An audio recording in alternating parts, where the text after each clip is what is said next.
హల్లెలూయా. నిలకడ నిలకడ లేకపోతే వారు అవిశ్వాసులు అయిపోతారు, ఆత్మీయ జీవితంలో పడిపోతారు. అంతే. శ్రమలు వస్తాయి. పౌలు గారు చెప్తున్నారు ఇక్కడ, వాళ్ళ కళ్ళ ముందే పౌలు గారికి ఆ శ్రమలు ఆయన ఎదుర్కొన్నాడు. అందుకే ఆ శిష్యులు ఆ శ్రమను చూసి భయపడతారేమో, కంగారు పడి విశ్వాసం నుంచి తొలగిపోతారేమోనని ఆయన మాట చెప్తున్నారు. వారి మనస్సును ఏం చేశారంట? దృఢపరిచి. హల్లెలూయా. ఎప్పుడు గుర్తుపెట్టుకోవాలి, సేవలో కానీ భక్తిలో కానీ మన విశ్వాస పోరాటంలో శ్రమలు వస్తాయి. శ్రమల్లాని క్రైస్తవుడు లేడు, కానీ శ్రమల వెనకాల ఒక ఆశీర్వాదం ఉంది. ఆమేన్. ఎప్పుడు మనం గుర్తుపెట్టుకోవాలి, ఒక శ్రమ వెనకాల ఆశీర్వాదం.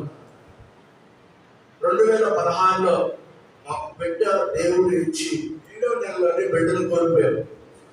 అది ఘోరమైన శ్రమ. అప్పటికి 6 సంవత్సరాల దాకా బిడ్డలు లేక మేము ఉంటున్నాం. ఇచ్చిన ఆ బిడ్డ మగ పిల్లోడు పుట్టాడు అన్న ఆనందం ఒక 2 రోజుల్లోనే ఆ బిడ్డ ఎక్స్పైర్ అయిపోవడం, చనిపోవడం చాలా వేదనకరంగా అనిపిస్తుంది. అరే, ఆయన సేవ చేసే మేము, ఆయన నమ్ముకున్నాం మేము, మరి మాకెందుకు ఆ శ్రమ అనుకుని ఆయన సేవ ఆపల. దేవునికి స్తోత్రం. హల్లెలూయా. శ్రమలు వస్తాయి, కానీ ఆ శ్రమల వెనకాల ఒక ఆశీర్వాదం దేవుడు దాచిపెట్టాడు. హల్లెలూయా. ఒక ఆశీర్వాదం దేవుడు దాచిపెడతాడు ఎప్పుడు. అందుకే మన మనస్సును ఎప్పుడు దృఢపరచుకోవాలి.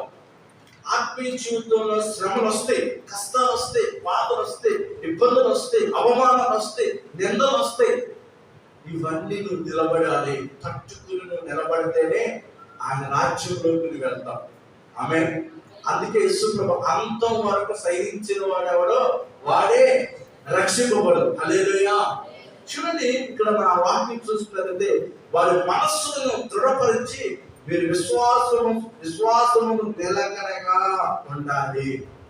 మీరు నిలకడ లేకపోతే పడిపోతారు. నిలకడ ఒక చెట్టు నాటినప్పుడు దానికి నీరు పోసి ఎరువేసి చక్కగా దానికి కావలసినవన్నీ అందిస్తా ఉంటే అది నిలకడగా ఒక చోట ఉంటే ఆ మొక్క ఏమవుతుందంటే ఎదుగుతూ ఉంది. అలా కాకుండా వారానికో నెలకు ఒకసారి పీకేసి మనకి ఇష్టం వచ్చిన చోట అక్కడక్కడ పీకేసి అక్కడక్కడ పాతి పెడతా ఉంటే ఆ మొక్క ఏమైపోయింది? చచ్చిపోయింది. భక్తి కూడా అంతే. నిలకడగా ఉండాలి, నిలకడగా భక్తి చేయాలి. లేకపోతే ఆత్మీయ జీవితంలో